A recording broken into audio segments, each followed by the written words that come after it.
Hey friends, another music theory video here, the last one, the ones we did anyway. Section 4, secondary colors. It's my way of saying just not just the 1, 3, 5s, but what are some ways that you can color the chords. You'll see these often. You'll see sus chords, you'll see 2 add 9s, you'll see 7s, minor 7s. So what all, major 7, what all those things mean, and we'll kind of go through what's most common for a given key. We'll just be looking at the key of C, but all the rules or all the things apply to other keys too. So we'll just kind of see what those sound like and why. Kind of have some general guidelines for modifying chords if you wanted to do one at any point in time. So hope you enjoy. Okay, section 4, last section that we're going to go through. Last section of this printout. For these, I'm calling them the secondary colors. It's just my way of saying like the primary colors being the basic chords of the 1, the 3, the 5. So again, if we were in the key of C, this is all the notes that are in the key of C. So if we did the chromatic scale, which has a note in between C and D, D and E, nothing between E and F, F sharp, G flat, we have one in the middle of G and A, we have one in the middle of A and B. If we did the root, whole, half, whole, half, this would get us our C major scale. And again, like if we're making a chord, the primary color, the quote unquote, that's what I'm calling them, would be your 1, your 3, and your 5. But there are other notes that we can put in if we wanted to. Like I said, a chord is just multiple notes played together in harmony. I guess I should have maybe read some of that or like made some notes on it, but that's okay. But yeah, you can add some things, but one thing that might guide your thoughts in coloring the chords, like doing some secondary colors instead of just the 1, 3, 5, you can put in whatever you want. But there's one thing you might want to be aware of, which is your half note or your half step dissonance. Dissonance means they conflict with each other. So here might be an example of dissonance. That's B and C together. Here's E and F together. So you might want that tension for a split moment or something to start. But like here's your G chord, or sorry, your C chord, first inversion, or I guess second inversion. But there's a C chord. If I were to put up top the C and the E and the F together, that's quite a tense thing. It doesn't sound too bad with the other things going on. But if I were to just do a basic 1, 3, 5, and I would also add in the F, it's kind of dissonant in there. So what we do find is that this half step apart doesn't sound super great. If you did one step apart, like let's say C and D, that's better. But most of your chords are C and E is a major third apart, that's C and E. E and G are a minor third apart, a step and a half. Sound pretty good. And then the 5 and the 1 are a fourth. If you go from 5 to 1, that's a fourth apart vertically. The G, the 5 is 1 to 5, of course, going from the 1 to the 5. But from 5 to 1 is a fourth, but that's neither here nor there. But anyway, the farther apart they sound, the better, the less dissonant it is. So the one thing you might consider is when we're talking about potentially coloring a chord with something other than the 1, 3, 5, if you put one that's a half a step different, you're going to get some dissonance if you keep both notes together. So that's one thing to think about. A lot of these chords that you're going to see, the minor 7, major 7, minor 7, dominant 7. I don't know that we'll talk about that in here. But your 2s, your 9s, a lot of these things are adding something that's a step away. So it's not super dissonant. But you'll see that. So anyway, let's get to it. Naming these chords, these chords imply anything that's a 1, 3, 5. But if it's different, they'll make a note about it. So if you see a G major, that's just the 1, 3, 5s. So that's it. I suppose you could, yeah, anyway. If you just see C, that's going to be C, E, G, 1, 3, 5, that's it. or if you just see A minor without any other notes, it's the 1-3-5, A, C, E, that's it. But when you start to see things like this, or this, or this, that's adding things that are outside of this 1-3-5, which means it implies that you're going to do the 1-3-5 with an additional note. Now this one is actually a little bit different, but anyway, these extra notes are essentially telling you that you're modifying this 1-3-5. I would say though that in general, if you're a beginner and you're seeing any of these additional chords, for the most part, if you just played the main thing, you're going to be fine. You won't be dissonant too much. Now this one might be a little bit of a iffy whether that statement's actually true, but that's okay. So let's keep looking at these from a theoretical perspective. So some potential modifications for the 4 chord, and this is true in any key, but for the key of C, the 1 would be C and the 4 would be F.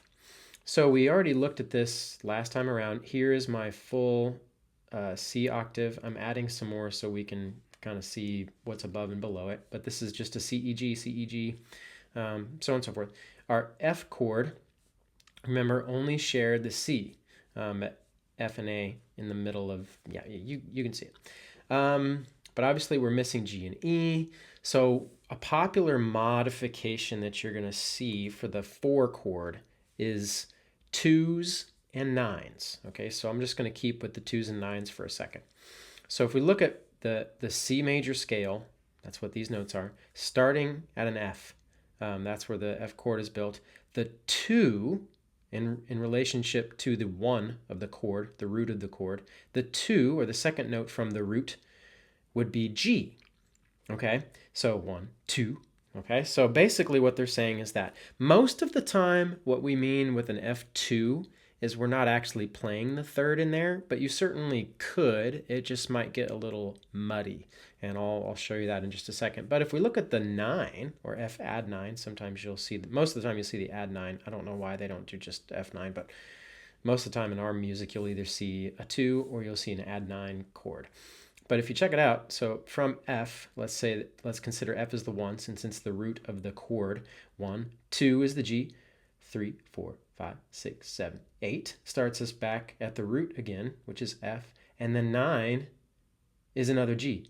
So essentially, the 9 is the same as the F2 chord. We're just adding in the G. But the difference is location, location, location. So when we say it's a 2, we're saying that we're adding in that second note, but it's closest to the root. So like kind of the lowest, for a guitar player, it's almost like the lowest 2 that you can play, not the root. You don't want it to be so low that it's your lowest note on the guitar, but you want it to be above the first time you play the root, but the first time you can play it. But if you're doing the add 9, usually that's because we want the 3rd in there. Most of the time that's a guitarist note. But most of the time that's because we want the 3rd in there, but it just gives more space for it to be up at the top, at the higher end of this spectrum. So let me just play you the difference between, let's say, just an F chord.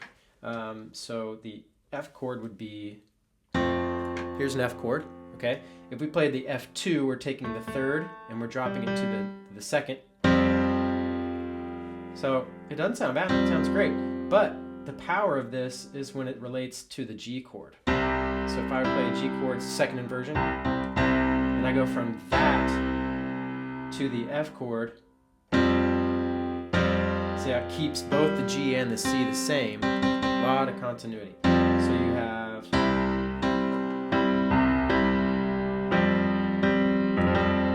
sounds very nice, but you've missed the 3rd.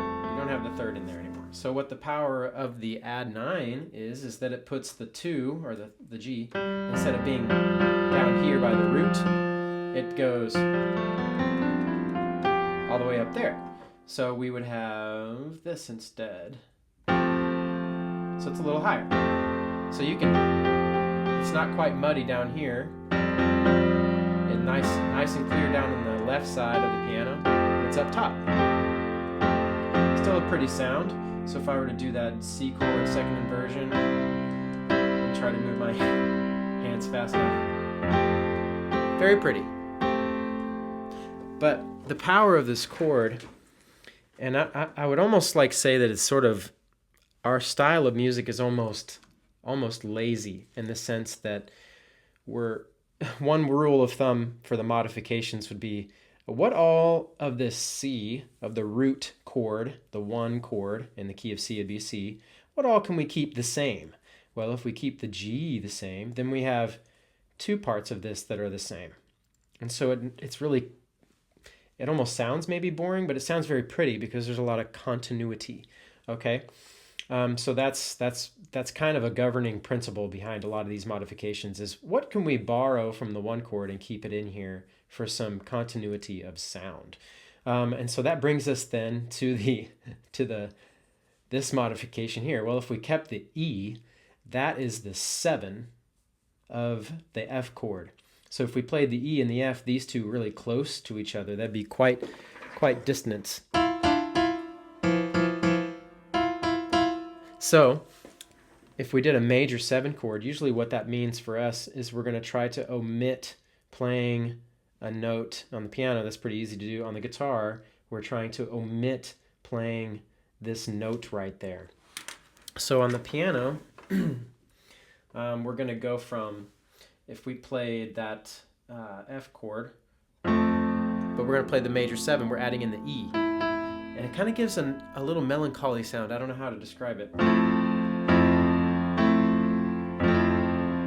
It's like a Beatles type sound. But the power of that comes in when you're referencing it to the C, the one chord. So here's the C. See how it kept that the same? Now what if I did an add 9 or an F2 major 7?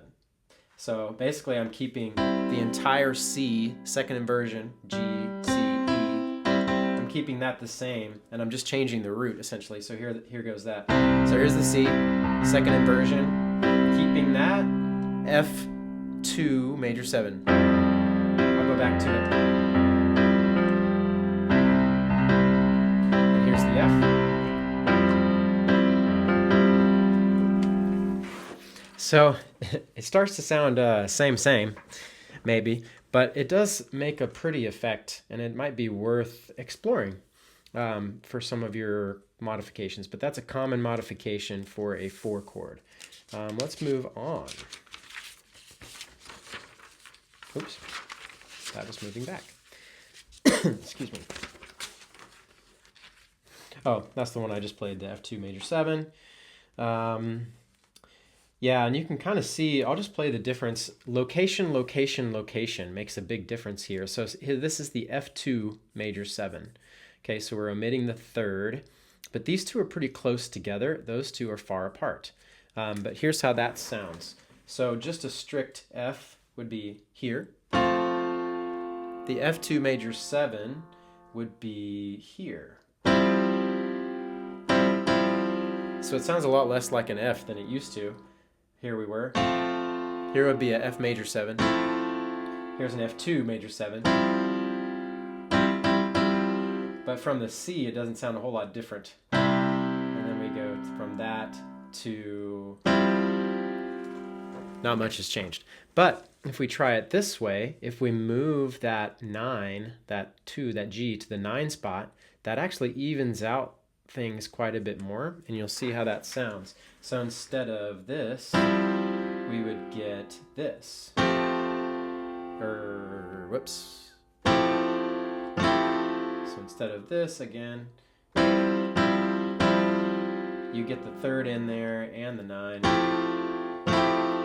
That sounds pretty. Maybe it's even busier, I'm not sure, but you have, instead of 4 notes going on, you have 5. But that is the power of spreading things out, and that's why some of those notes make sense. It's just kind of trying to tell you to spread some things out so you can fit the third in there. But anyway, going on. Modifications for the 5 chord. All right, so remember the power of the 5 chord is really this bit right here. I guess you could consider it that, but this is the calling card to go from the root of the key, the C, and to go down a half a step. gives you a sense of falling. Now when you're coming from the opposite direction, you're going from the G to the C chord, going that half step up makes a big difference in the ear. It sounds like you're falling if you're going to the 5. It sounds you're raising if you're going up from the 5. So that same effect is happening here too, but this is a dissonant thing. But one thing that you're going to find is common is you're going to have this 5 chord in the key of C, that'd be G, and it's going to be sussed a lot, which basically just means suspended. I think I've mentioned that in other guitar videos. But the suspended kind of just makes it feel like it's hanging there. So basically we've taken that third, and again we've said, what can we borrow from the 1 chord? Well, we put the C in there. That would be a lot of notes together in a row if we kept the B, and that kind of defeats the purpose of having that there, because the 1-3-5 wants this to go back because it just feels like it's hanging there. So I think that's why they call it a suspended chord, but I'm not sure. But here's a G chord. Nope, not a G chord. Here's a G chord. Okay, so if I suspend it, if I put the B to a C, it sounds like it wants to fall. But it really helps out when you'll see that a lot when you're going from C or from something that has a C in it, like C major, A minor, or F major, to go from that to the G. It kind of sounds powerful. So here's a C.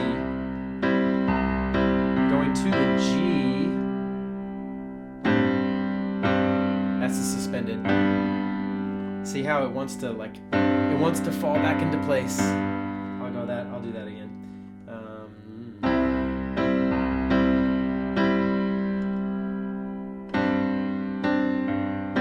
Whoops.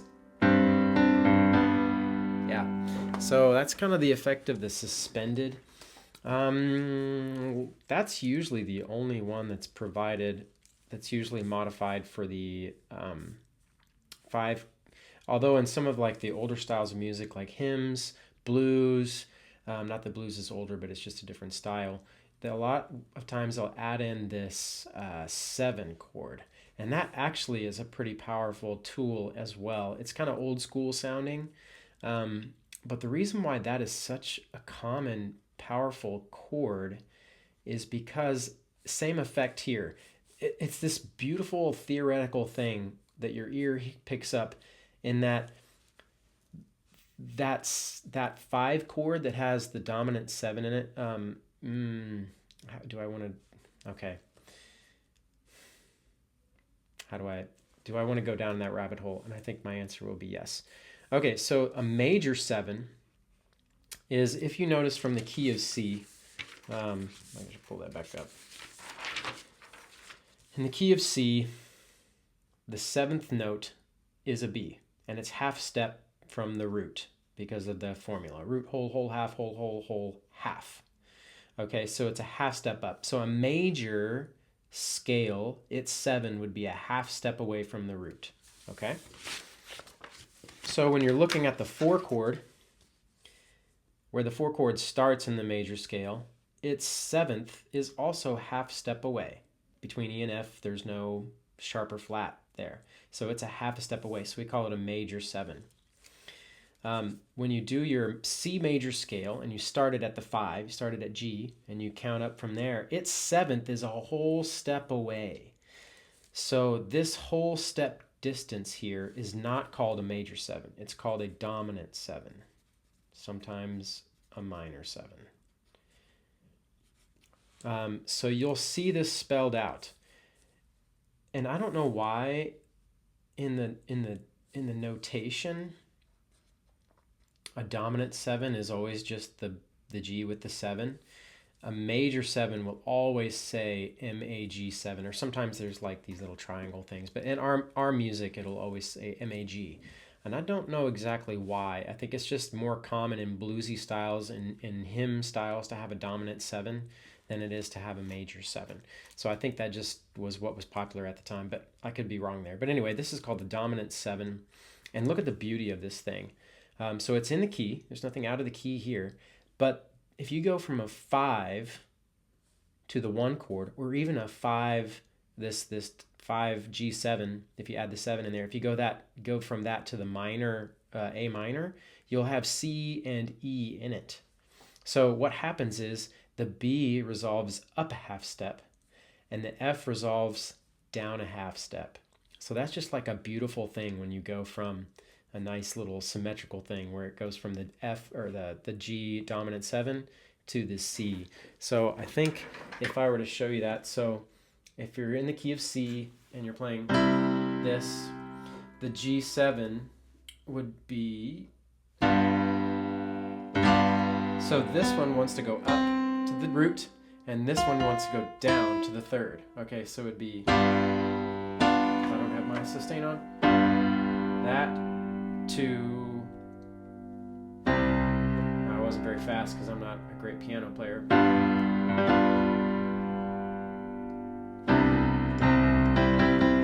So it goes from this to this.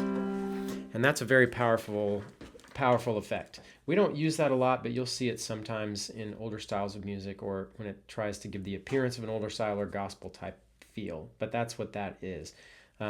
Anyway, that'll be sometimes common. Now, my question would be, why don't we ever see a G6? Because a lot of these modifications come, well, there's two answers to that.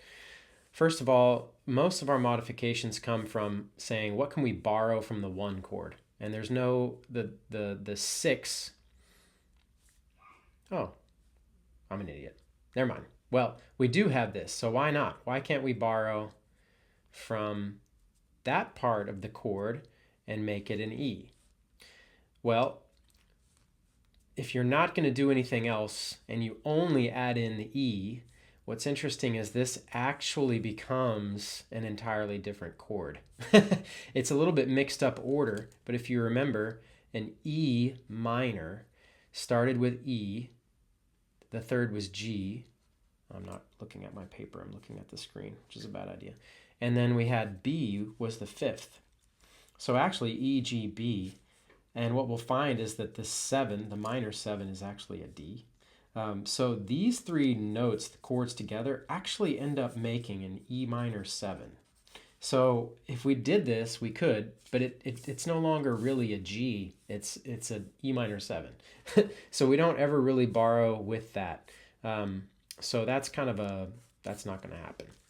But anyway, mostly just the suspended chord or the dominant 7 chord is what you're going to see for the 5. All right, moving on to the 6 minor chord. Again, we're saying, now I just added a couple back to the left, but we're taking the 1 chord, the C, C, D, E, F, A, and C, E, G is the 1, 3, 5. Here's another 5 down there if we extend it back. And you see that the A minor, if we start the C major scale at A, 1, 2, 3, 4, 5, the 1, 3, 5 is A, C, E, that's an A minor. It is a minor because this is a step and a half between 1 and 3 and not 2 whole steps between 1 and 3. But at any rate, we share both the C and the E. Now, the question again, like if most of our modifications for our style of music say, what can we borrow from the 1 chord? Well, if we put that in there, again, what I was just talking about here is that's that whole step. And most minors are going to be that way. As a matter of fact, in the key, every minor chord in the keys that you're going to work with in the actual key, not borrowing from anything else, but strictly in the key, every minor chord, their 7th will be 1 whole step away from the root. So this is called the minor 7. With a major chord, we usually call that the dominant 7, but whatever you want to say. It is a whole step away, and this would be called the major 7. So if we add that in there, this is called, you'll see this a lot, minor 7. And it basically just adds another piece of the 1 chord. So what you'll find is we have the 1, 3, 5 from the 1 chord, we're just adding the A. So that would make it seem like, are you really playing that much different of a chord? But let's take a look at that and see how it sounds. So here's C, C, E, G. That's just one, and that's not even inversion, it's just the regular one. But if I take that and put that A minor in there, it's a little bit subtle, But let's take a look at C major to A minor. That one's definitely sad. But when you put in that 7, takes the edge off. It's a little less harsh, I feel like. In my own ear, that's kind of how I identify it. But, so if I wanted to go from C, I went to the A minor 7, you still get that melancholy feel. It's just a little bit more subtle, a little bit less abrasive. So that's kind of what I find when I'm playing chords. If I really feel like I need the abrasive, abrupt, very obvious change to the minor, I will usually not do a minor 7. But if I'm playing a nice sounding song and maybe the mood isn't quite so somber or melancholy or tense, and I just need it to sound pretty, I might go with the minor 7 because it's a lot more subtle of a sad sound. But anyway, sometimes, we didn't do a modification for the 1 chord. I should make a little detour for that. And I'm going to come back to this. I will detour here. Mod for the 1 chord. Okay, C, D, E, F, G, A, B, C. Okay, usually we're doing the C, E, G, C with the 1 chord. Now, we also have a suspended we could make here. If you remember from the D or the G chord suspended, we're just taking that 3rd and making it a 4th. Oh, by the way, sometimes you'll see this as G4. It's the same thing. But when they say that, they want you to omit the 3rd so you don't have that tension there. Sometimes on the guitar it's actually nice to do that if you're not going to play them at the same time. Like, for example, this sounds bad, but this does not sound as bad. So on the guitar, instead of playing at the same time, if you want to like finger pick them or flat pick them at different times, back to back, it sounds a lot better. And it draws your ear to the attention of the dissonance. But anyway, so we can make that same relationship here and have a C suspended, where we would do C, omit the E, do F and G, and then back to C.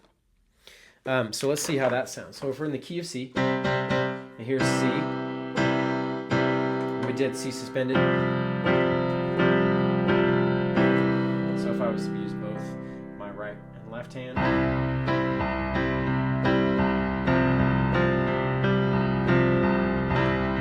I'll do it up top. Yeah, so there's a suspended that can happen there, and I think actually what you'll find, if you remember those Dorito chips, the hint of lime chip, too much lime would be a lime chip, and that's like terrible. That would be a terrible taste. But a hint of lime is great. I would consider this. I need to be looking at my page when I write. Hint of F. So it's almost an F chord. It just doesn't have the A. But I would say, what's the difference between that and an F2 major 7 chord? Not a whole lot. Or what's the difference between that and an F2 chord? Well, not a lot. Okay, so I almost view a C suspended, C, F, G, C, I almost view it as a hint of an F. You can sing, most of the time you can sing whatever melodies are over an F chord, you can sing it over an C suspended. It just makes it sound more C-like, and especially has the C in the bass line, which might be what you're going after. But anyway, you could also perhaps call F2 major 7 hint of F. But that's one thing to think about. But since the C suspended is kind of common, you will actually see sometimes us kind of toying with an F in here. On the 6 minor chord, I haven't really experienced any of that with the 3rd minor chord most of the time. But anyway, doing it here, kind of, there's some power to that. I want to because since the A minor is so close to a C, why not toy with a C suspended within the A minor? So if A minor is here, I will take that and move it up here for a second.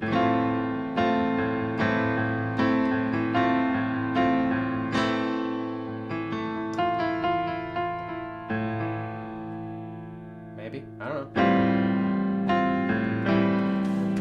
I've seen that a time or two, but not often. But anyway, that's a thought.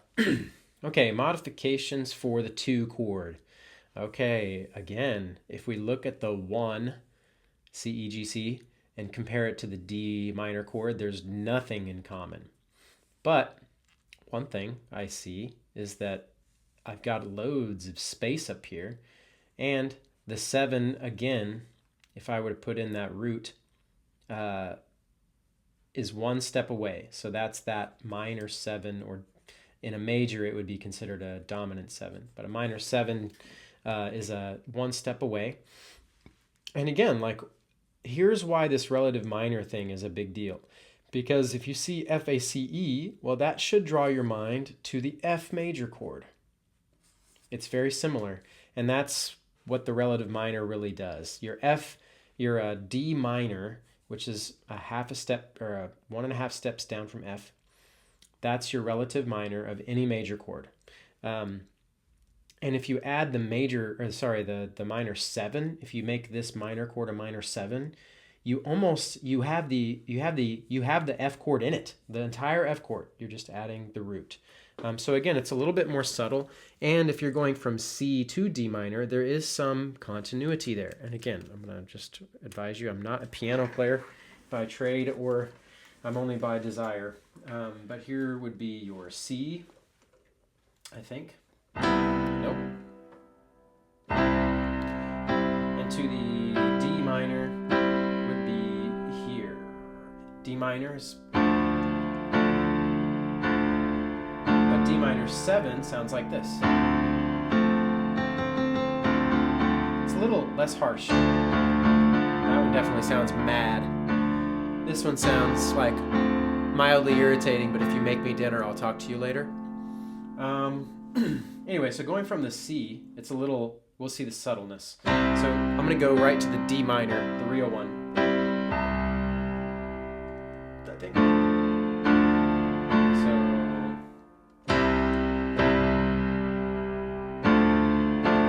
So that's that. G minor to the D minor 7. Or C to the G minor. C to the D minor 7. Sorry, C to the D minor 7.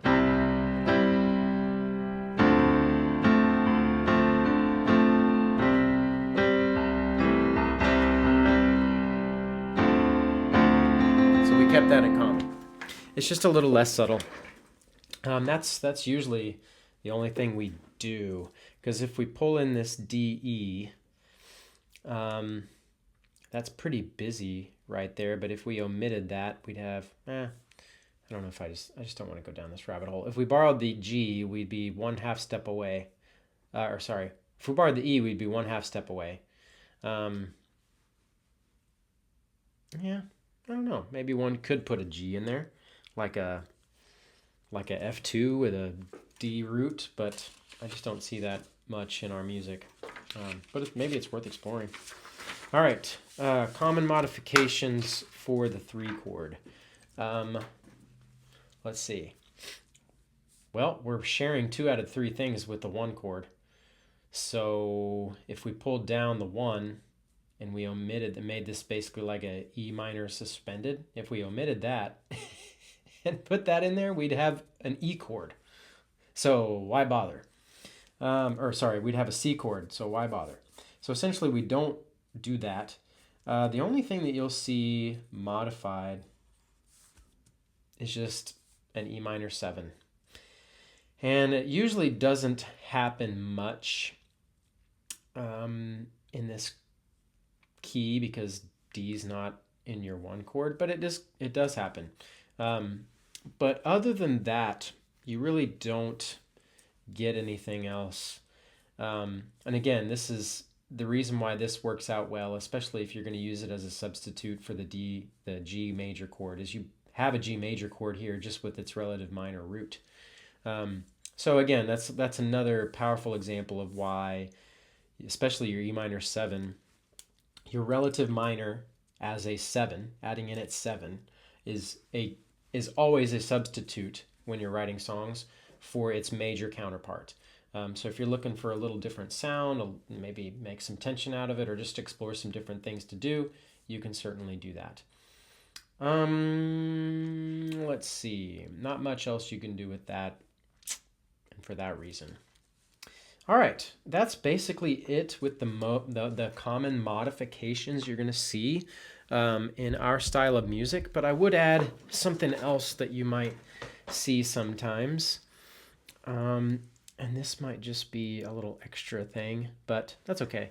We're going to explore this in class, but I'll just kind of tell you for now, since if you missed it or if you're going back to look at it, you've already seen it once. But the harmonic minor is something that might be worth exploring. So if the major key or the major scale in our key, the C, is again that's from using the chromatic scale and using the root whole half, whole half, we get this key, we get these notes.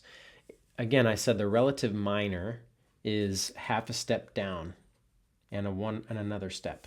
Okay, well, it doesn't really matter whether it's 1.5 steps, but in our key we'd go back to B and then back to A. So if we went from A to A, that is your relative minor scale. Okay, it's the key of C, it just starts with A. All right, that's your relative minor.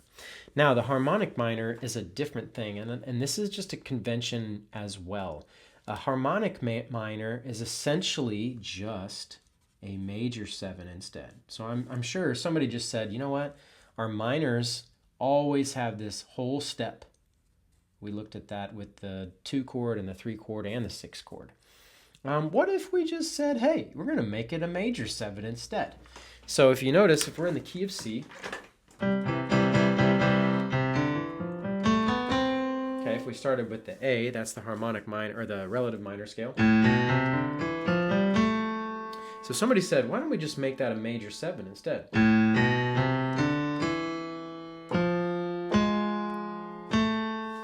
Fun, huh?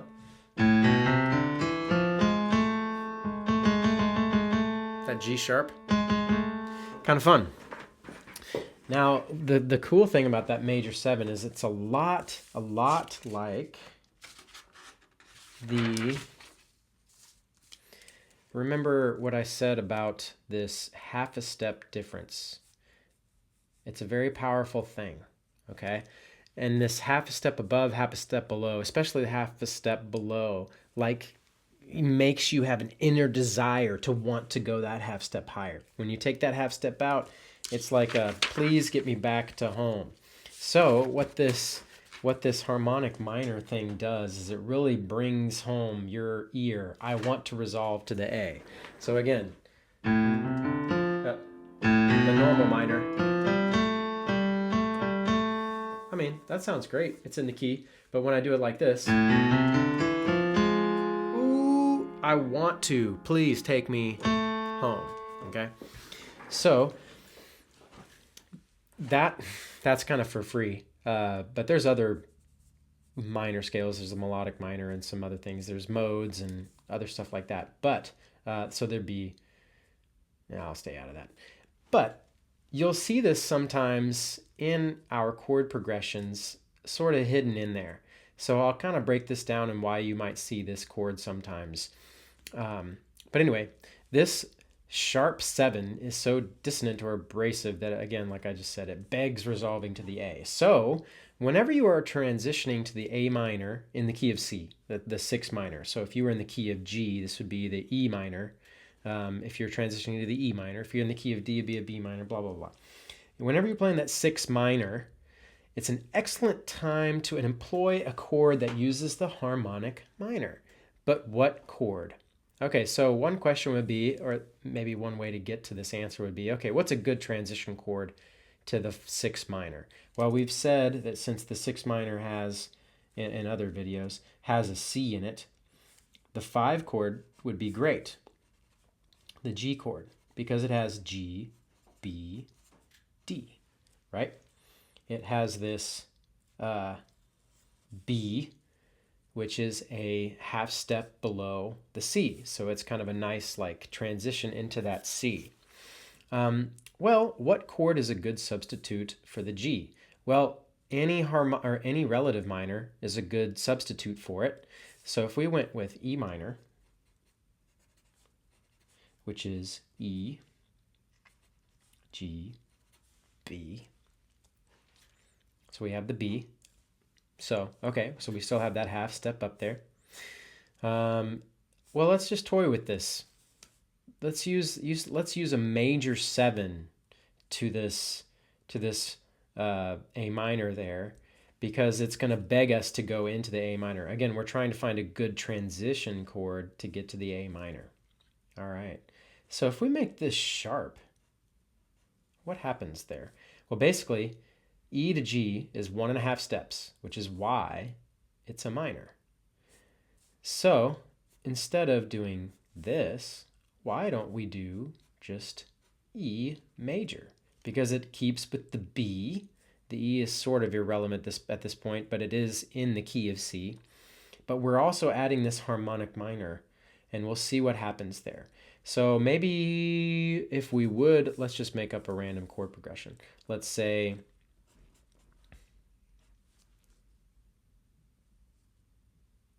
oh, well, I basically just did all of that I was supposed to do down there. But that's okay. Let's say we did F, and then we're going to do this, I'll put G in there, but we're going to substitute E major. I didn't have to write that. It would just be E without an M. And then we'll go to the A minor. Okay, so first of all, I'm going to say, if I went from F, so F to G to A minor, that's the chord progression. So again,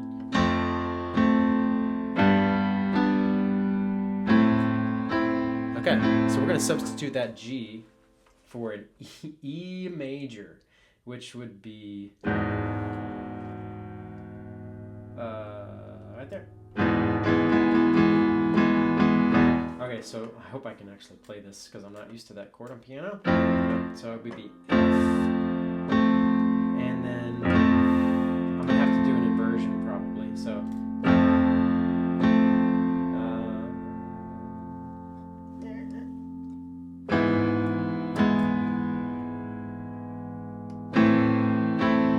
that sounded cool. So if I could do it faster, it'd be better on guitar.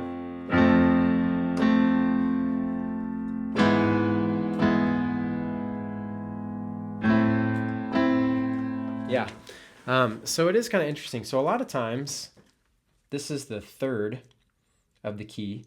You'll see E major sometimes in the key of C, or even an E major 7, because the D would also be in here. So like a E7, whenever they do this, they mean the dominant 7, not the major 7. So it would be the D, a whole step below the root. So you'll see that a time or two. And it's kind of a fun little way of shouting out to that harmonic minor, or in other words, kind of doing that major 7 before a minor chord instead of that minor 7. So that's kind of for free, but you will sometimes see the third major chord in there. And again, that's because of this little deal right there. That's kind of a fun little sound. But yeah, so I would say that's pretty much all. Oh, there was my C sus. Ha, fun. Anyway, guidelines for using modified chords. Okay, so the one chord. Almost the only way we modify the one chord is a suspended. Sometimes you'll actually see a major 7. But it's usually as a transition to another one, but that's okay. And basically what you're doing when they're doing this one suspended chord, like your C sus, if we're in the key of G, is they're kind of hinting at the 4 chord. So if you understand that, that's kind of helpful. The 4 chord, you will see an add 9 or a 2, and that is kind of a subtler 4 chord. It provides some continuity with the 1 chord because we're keeping a G and the C from the 1 chord. The add 9 just puts a little higher up in your pitches so that it stays out of the way of a third that they want you to have down low. So you're trying to have both a third and the second, but just the second needs to be higher up. A major 7 provides a little bit more continuity with the 1 chord, but it is a little bit more mellow of a sound. I think the 2-7 is one of the prettiest chords ever on guitar. If you master the key of C and you do an F2 major 7, I think that's one of the most beautiful chords to be played on a guitar. But anyway, the 5 chord, you'll get a suspended. Sometimes you'll get the 5 dominant 7, or like in the key of C, you'll get dominant 7 that way. That's not very common for our music, for contemporary worship or contemporary pop. You're not going to see that very often, but it does happen. The most common modification for the 6 minor would be just a minor 7, and it's just a little bit less abrasive than the regular minor chord, and that's the same for all of these. Sometimes you'll get a 3 major. I suppose sometimes you could get a 2 major, but I mean that's just kind of jumping out there. Anyway, yeah, I think that's probably the best way to describe these things, and that's the most common ways you're going to see them in our style of music, for better or for worse. And that's it for music theory for us. Hope it was helpful. If not, I guess you don't have to watch it again. Well, you didn't even have to watch it the first time, but hopefully something in that was helpful.